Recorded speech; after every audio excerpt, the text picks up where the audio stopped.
Welcome to MiConvert. In this tutorial, I'll show you how to convert AMR files to MP3 format, completely free and online. Open your browser and search for AMR to MP3 MiConvert.com. Click on the first result to go directly to the converter. You're now on the AMR to MP3 converter page. The interface is clean and easy to use. Let's upload a file. Click the Choose File button.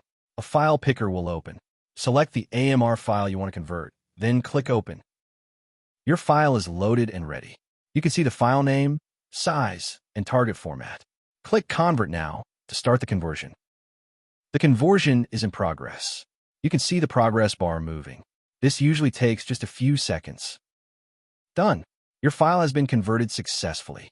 Click Download to save the MP3 file to your computer. That's it. Visit MiConvert.com for more free conversion tools. Subscribe for more tutorials. Thanks for watching.